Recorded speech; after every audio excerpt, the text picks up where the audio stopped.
Assalamualaikum adik-adik. Bagaimana kabarnya hari ini? Kembali lagi bersama Bang Faisal. Oke. Hari ini kita akan belajar subtema 2, pekerjaan di sekitar rumahku. Pembelajaran 1. Sekarang coba kalian baca buku kalian tentang sebuah buku sastra yang di halaman 31. Setelah dibaca dalam sebuah cerita itu, kita dapat mengetahui tokoh ceritanya siapa, peristiwanya di mana, apa-apa aja peristiwanya, terus inti ceritanya bagaimana. Oke. Dari cerita tersebut, kita dapat menyimpulkan bahwa nama tokohnya itu Pak Kadir dan para petani lainnya. Terus peristiwa apa yang terjadi dengan Pak Kadir dan petani lainnya? Terjadi serangan wabah di sawah para petani. Terus inti ceritanya bagaimana, Kak? Inti ceritanya itu Pak Kadir dan para petani mengalami kerugian karena sawah mereka diserang hama. Namun berkat kerja keras dan kerjasama mereka, kesulitan tersebut dapat diatasi. Oke, di sini siapa yang bapaknya atau abangnya atau uaknya atau siapa yang bekerja sebagai nelayan gitu? Oh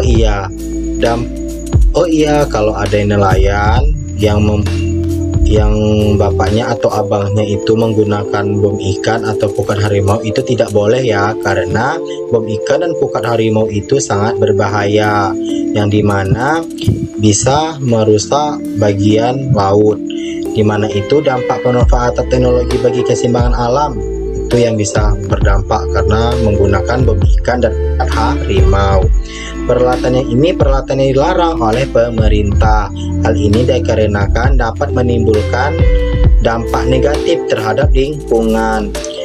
Contohnya itu bom ikan. Kenapa bom ikan itu berbahaya? Karena bisa mematikan biota laut yang seperti ikan-ikan kecil, ikan-ikan yang dilindungi, ikan-ikan yang tidak boleh dikonsumsi atau tidak boleh ditangkap oleh nelayan.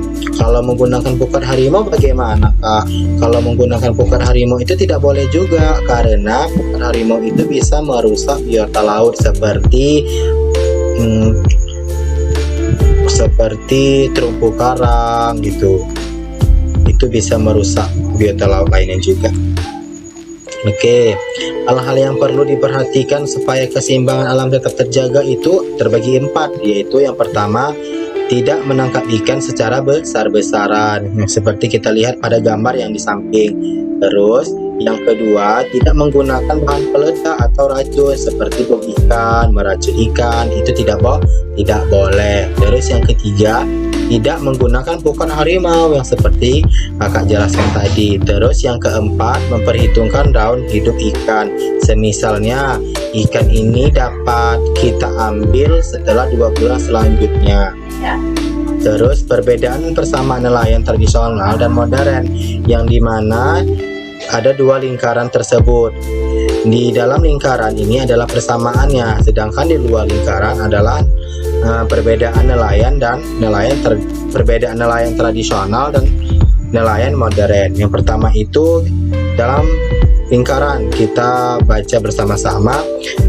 Terdapat 3, yaitu 1. Mencari ikan, menjual ikan untuk kebutuhan sehari-hari, dan mengandalkan perkiraan cuaca dan gelombang untuk melaut. Itu persamaan nelayan modern dan nelayan tradisional. Yang perbedaannya itu, yang pertama kita baca nelayan tradisional.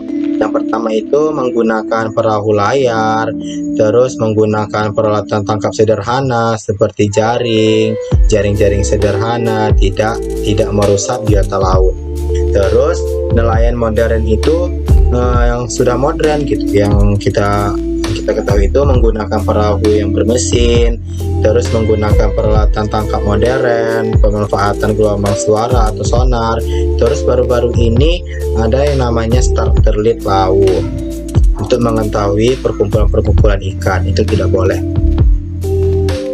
Oh iya, jenis-jenis pekerjaan dalam suatu kegiatan ekonomi itu terbagi 3, yaitu yang pertama produksi atau menghasilkan barang, terus yang kedua distribusi atau menyalurkan barang. Yang ketiga, konsumsi atau menggunakan barang. Oke, perhatikan skema kegiatan ekonomi berikut. Yang pertama itu petani. Ada yang pernah ke kebun jahe atau kebun teh? Ya, di sana ada petani teh. Terus yang kedua, setelah mereka mengambil pucuk teh, para petani ini, mereka menjualnya ke pabrik teh, dan pabrik teh memproduksinya dan memproduksi. Setelah itu pabrik teh mengantar ke toko-toko seperti Indomaret, Alfamidi, dan toko-toko lainnya, dan swalayan lainnya. Setelah itu orang tua kita membeli teh itu. Siapa yang bagi kita diminum teh? Ayo. Itu ini dinamakan konsumsi. Oke, sekian penjelasan dari Kak Faisal. Kakak ucapkan alhamdulillahirobbilalamin, dan sampai jumpa di pembelajaran selanjutnya. Dah.